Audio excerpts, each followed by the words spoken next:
जामखेड शहरातील बीड रोडवरील 1 किलोमीटर अंतरावरील एका हॉटेलच्या समोर एक 4 चाकी वाहन रस्त्याच्या दुभाजकाला धडकलं। यामुळे गाडीतील सीएनजी गॅसनं पेट घेतला।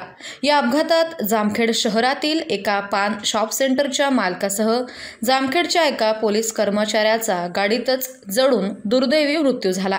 ही दुर्दैवी घटना 24 फेब्रुवारी रोजी पहाटे 4 वाजण्याच्या दरम्यान घडली। या अपघातात मृत्यू झालेल्या जामखेड पोलीस स्टेशनचे पोलीस कॉन्स्टेबल धनंजय नरेश गुडवाल, वय वर्ष 35, बक्कल नंबर 2499 आणि पान शॉप मालक महादेव दत्ताराम काळे, वय वर्ष अंदाजे 28 वर्ष, राहणार आदित्यमंगल कार्यालय शेजारी बीड रोड जामखेड अशी दोघांची नावे आहेत।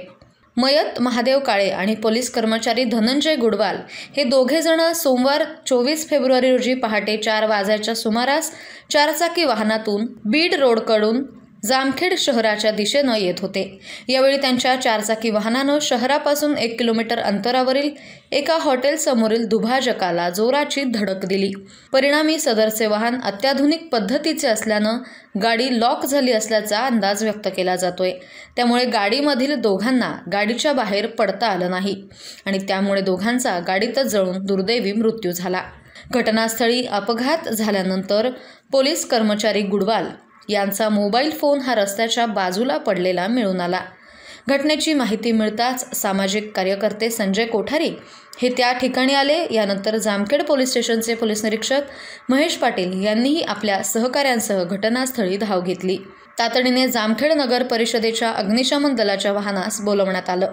जामखेड नगर परिषदच्या अय्यास शेख, विजय पवार, अहमद शेख या अग्निशमन दलाच्या जवानांनी तब्बल 1 तास पाणीवरून आग आटोक्यात आणली। मात्र तोपर्यंत गाडीने पूर्ण पेट घेतला होता आणि गाडी जळून खाक झाली। त्यामुळे गाडीतील दोघांचाही जागीच मृत्यू झाला। घटनास्थळी कर्जतचे उपविभागीय पोलीस अधिकारी विवेकानंद वाखरे यांनी भेट देऊन पाहणी केली। पोलिसांनी स्पॉट पंचनामा केला आणि दोघांच्या मृतदेहाचे घटनास्थळीच वैद्यकीय अधिकारी डॉक्टर शशांक शिंदे यांनी शवविच्छेदन केलं। मी संजय कोठारी जामखेड आज सोमवार दिनांक 24/2/2025 रोजी पहाटे 4:35 मला एका मुलाचा फोन आला। कोठारी काका, एक ॲक्सिडेंट झाला आहे, ताबडतोब या गाडीने पेट घेतला आहे, गाडीतील लोक आरडत आहेत। मी ताबडतोब माझी ॲम्ब्युलन्स घेऊन घटनास्थळी दाखल झालो। त्यावेळी मी एकटाच तिथे हजर होतो। नंतर मी पोलीस निरीक्षक महेश पाटील साहेब यांना फोन केला, अग्निशामकवाल्याला फोन केला, यांना बोलून घेतलं। तोपर्यंत गाडीने पूर्ण पेट घेतला होता। यानंतर असे निदर्शनास आले आहे की गाडीमध्ये साईनाथ पॉन सेंटरचे महादेव काळे जामखेड वय 28 आणि पोलीस कॉन्स्टेबल नरेश गुडवाल वय 35 हे संगमनेरचा आहे। हे दोघं जण जागेवर जळून खाक झालेले आहेत। घटनेची माहिती दिल्यानंतर त्याला अग्निशामकवाल्याने विजवायला 1 तास लागला। गाडीचा टायर तुटून एक 100-200 फूट लांब गेला होता आणि त्याचं गाडीचा हेडलाईट 300 फूट लांब गेला होता। या गाडीचा भयानक ॲक्सिडेंट झाला आहे। महत्त्वाचे म्हणजे रोडला डिवायडरच्या ठिकाणी कसल्याही दिशादर्शक फलक नसल्यामुळे आणि रोडचे काम चालू असल्यामुळे हे अपघात होत आहेत। तरी याला जबाबदार कोण हा प्रश्न उपस्थित होत आहे। धन्यवाद।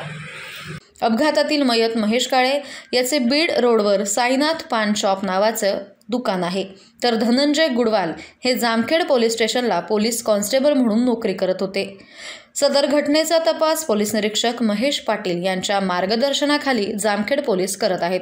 2 वर्षापासून जामखेड सौताडा राष्ट्रीय महामार्गाचं अपूर्ण काम, दिशादर्शक फलक, रेडियम कुठेही नाहीत, मध्येच काही ठिकाणी डिव्हायडर, तसेच डिव्हायडरसाठी सोडलेल्या जागेवर खड्डे, यामुळे या ठिकाणी अनेक अपघात होतात। वेगाने असलेली गाडी डिव्हायडरवर आदळून पेट घेतल्यानं गाडीसह दोघे जण जळून खाक झालेत। लवकरात लवकर हा रस्ता प्रश्न मार्गी लावावा अशी मागणी सामाजिक कार्यकर्ते संजय कोठारी यांनी केली आहे। प्रतिनिधी नासिर पठाण, ब्युरो रिपोर्ट, जामखेड।